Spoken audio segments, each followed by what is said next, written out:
بسم اللہ الرحمن الرحیم۔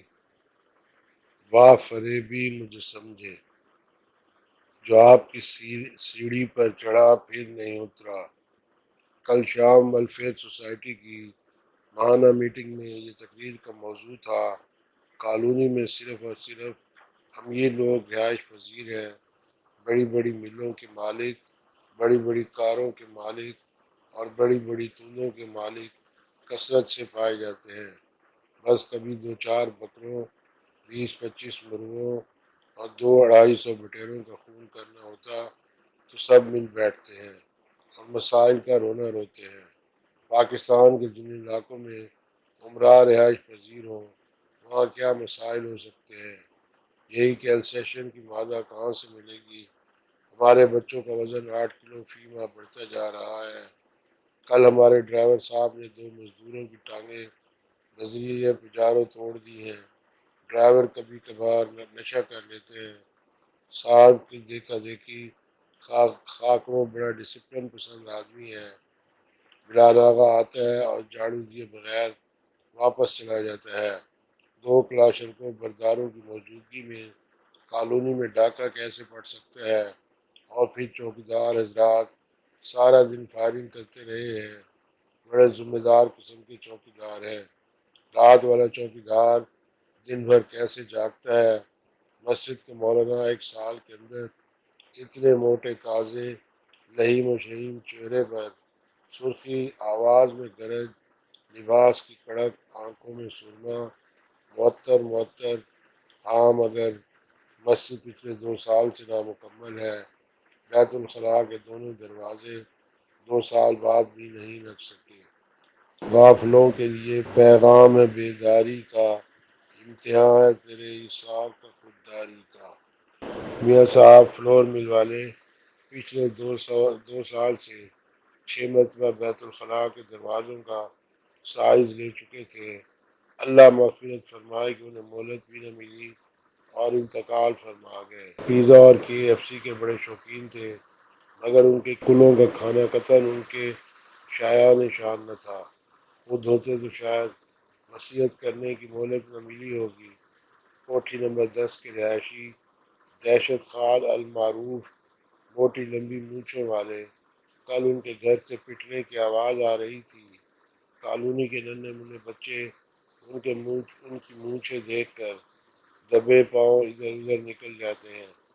ادھر دہشت خان ہیں کہ پٹنے کے بعد کمر سہلاتے ہوئے کوچے قاتل سے دبے پاؤں ہی نکلتے ہیں، مونچھوں کو تاؤ دیتے ہوئے یہ کہتے ہوئے، ڈھل جائے گا آخر یہ چڑھتا ہوا سورج بھی، ڈھل جائے گا آخر یہ چڑھتا ہوا سورج بھی، مانا کہ ابھی یارو قاتل پہ جوانی ہے۔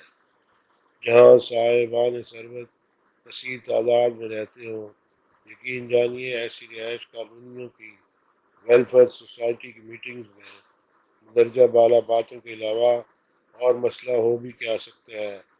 رہی عنوان اور تقریر کی بات تو سب حضرات بمائے اردو پروفیسر نظر افسانوی بشمول صدر شعبہ اردو مارشل لاء کالج امرائے ملت نے صاف صاف انکار کر دیا کہ وہ جو آپ کی سیڑھی پہ چڑھا پھر نہیں اترا عنوان ناقابل فہم ہے، لہذا تقریر بالکل تیار نہیں ہو پائی۔ جب انتہائی آسان عنوان امریکہ کی غلامی جو کہ پچھلی میٹنگ میں عنوان دیا گیا تھا، تب کون سی تقریر تیار ہوئی تھی؟ البتہ پروفیسر ہوتے ہیں۔ نظر افسانوی نے اپنے ایک 12ویں جماعت کے طالب علم کی تازہ ترین کاوش کو برسر محفل سنا کر ادب دشمن عناصر سے خوب داد سمیٹی۔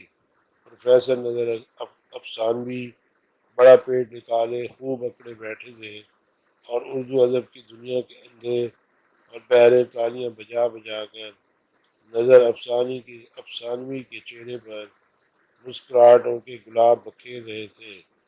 کچھ اشعار ہمیں بھی یاد رہے، آپ بھی سنیے۔ ان نرم بچھونوں سے خدا مجھ کو بچائے، سو جائے کوئی ان پر تو پھر اٹھ نہیں سکتا، امریکہ نے کہا واہ فریبی مجھے سمجھے، تم سا کوئی نادان زمانے میں نہ ہوگا۔ پاکی نے سنی جب یہ خوشامد تو پسیجا، بولا کہ نہیں آپ سے مجھ کو کوئی کھٹکا، انکار کی عادت کو سمجھتا ہوں برا میں، سچ یہ ہے کہ دل توڑنا اچھا نہیں ہوتا۔ یہ بات کہی اور اٹھا اپنی جگہ سے، پاس آیا تو امریکہ نے اچھل کر اسے پکڑا، بھوکا تھا کئی روز سے اب ہاتھ جو آیا، آرام سے بیٹھ کے پاکی کو اڑایا۔ کھانے کے دوران نظر افسانوی سے بات ہوئی تو مگر فرمانے لگے، ذات کیسی سمیٹی، عمران ملت کو پاگل بنانا ہو تو امریکہ مخالفت حمایت میں کچھ کہہ دو، سارے کے سارے محفل باز اپنا اپنا حصہ بحث مباحثے میں شامل کرنے لگیں گے۔ کالونی کی میٹنگ میں دو مہمان سمندر پار بھی آئے ہوئے تھے اور وہ اپنے علاقے کے مظلوم مکینوں کا قصہ درد سنا رہے تھے۔ دونوں مہمان خود بھی مجبور نظر آتے تھے۔ ہماری کالونی ساحلی علاقوں پر واقع ہے، مقام شکر ہے کہ پوری کالونی کا جغرافیہ خشکی پر ہی پھیلا ہوا ہے۔ ہماری کالونی کے بعد ایک اور رہائشی کالونی عطا پور بھی ہے جو آدھی سمندر میں ہے اور آدھی خشکی پر واقع ہے۔ جو کالونیاں یا ممالک آدھے ادھر ہوں اور آدھے ادھر ہوں، یا ان کے درمیان کوئی سمندر بہتا ہو یا وہ کسی سمندر کے درمیان واقع ہوں، وہاں خطرناکیاں جنم لیتی رہتی ہیں۔ عطا پور کے رہائشی اپنے ہی چوکیدار کے زیر اعتاب ہیں اور اب تو انتہائی زیر اعتاب ہیں۔ سمندر ایک ہو یا سات، دختران ایام یعنی طوفانوں اور سمندری جانوروں اور بحری قزاقوں کی آمد رہتی ہے۔ دونوں مہمانوں نے ویلفیئر سوسائٹی کی میٹنگ میں اپنے علاقے کے حالات کچھ اس طرح بیان کیے کہ بنا گلاب کانٹے چبھا رہا ہے ایک شخص۔ ان کے علاقے یعنی عطا پور والوں نے اپنی حفاظت کے لیے ایک چوکیدار ملازم رکھا تاکہ وہ چوکیدار سمندری آفات اور سمندر پار قزاقوں سے ان کی آبادی کو بچائے۔ عطا پور کے لوگوں کی اکثریت تیل کے کاروباریوں کی ہے۔ فلاں صاحب تیل لینے گئے ہیں، یہ فکرہ عطا پور ہی سے نکلا تھا، مگر اب یہ چوکیدار عطا پور کے مکینوں کے لیے عذاب جاں بنا ہوا ہے، اور حقیقت یہ چوکیدار سمندر پار سے آنے والے قزاقوں کا ہی نمائندہ خاص ہے، جو کہ ہر دوسرے تیسرے روز اپنے لٹیرے اور قزاق بھائیوں کو بلوا کر عطا پور کے مکینوں کی ٹھکائی کرواتا ہے۔ عطا پور کے مکینوں کا کہنا ہے کہ انہیں اب معلوم ہوا ہے کہ چوکیدار اور اس کے دوست مردان لفنگ عطا پور میں آ کر شیطانی کام، قتل قتال اور غل غبارہ کرتے ہیں۔ ملنگ آتے تھے اور پی پی کے بھنگ آتے تھے گھر اس کے، گریجویٹ LLB لفنگ آتے تھے گھر اس کے، سول سروس کے مرغان کلنگ آتے تھے گھر اس کے، جری جرنیل آمادہ بجنگ آتے تھے گھر اس کے۔ عطا پور والوں کا کہنا تھا کہ چوکیدار جب ملازمت کے لیے آئے تو اسے تعلیم دلوائی جائے گی، پھر اسے ورزی دلوائی گئی، اس کی تنخواہ مقرر کی گئی، مگر اب چوکیدار صاحب ہیں کہ عطا پور والوں کو مکے دکھاتے ہیں، سمندر پار قزاقوں اور تیل چوروں کو بلوا کر عطا پور کے لوگوں کے اعضائے آرام سینکتے ہیں۔ چوکیدار صاحب خود بھی اکثر و بیشتر سمندر پار اپنے آقاؤں کے ہاں حاضری دینے چلے جاتے ہیں، خوب بن سنور کر، چہرے پر مسکراہٹ کے پھول لیے، نئے کپڑے پہن کر، بال بنا کر، جیسے کوئی اپنی معشوقہ اپنے عاشق سے ملنے جاتی ہے۔ گھڑی پرس اور چھتری ہر گھڑی تیار رکھتی تھی، گھر اپنا باغ میں عاشق سمندر پار رکھتی تھی۔ عطا پور والوں کا کہنا ہے اب تو عطا پور کے باسی جو فی الواقع خود بھی باسی ہو چکے ہیں، چوکیدار صاحب ان کی چوکیداری چھوڑ دیں، عطا پور والے کوئی نیا چوکیدار ڈھونڈ لیں گے، مگر چوکیدار اور صاحب ملازمت چھوڑنا تو درکنار، جو چندے سے وردی خریدی گئی تھی وہ چھوڑنے کے لیے تیار نہیں۔ اہلیان عطا پور 2,500 کی ورزی قربان کرنے کے لیے تیار ہیں، مگر چوکیدار صاحب ہیں نوکری چھوڑنے کی بجائے اپنے لفنگ پلنگ دوستوں کو بلوا کر عطا پور کی رہائشوں کی مالش کروا دیتے ہیں۔ چوکیدار صاحب عطا پور میں نیا چوکیدار تو کجا نیا جمعدار بھی رکھنے کی اجازت نہیں دیتے۔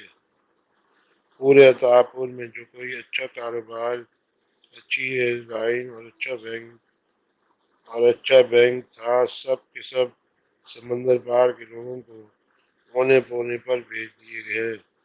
وہ عطا پور کی چندہ صندوقچی کو جناب چوکیدار خوب کھٹکھٹا رہے ہیں کہ بھری ہوئی صندوقچی بھی ان کا ہی کمال ہے، یعنی عطا پور خوب امیر ہو چکا ہے۔ خوشی سے مر نہ جاتے اگر اعتبار ہوتا۔ اب اس محلے میں ایک اسسٹنٹ بھی سمندر پار سے منگوا لیا گیا ہے۔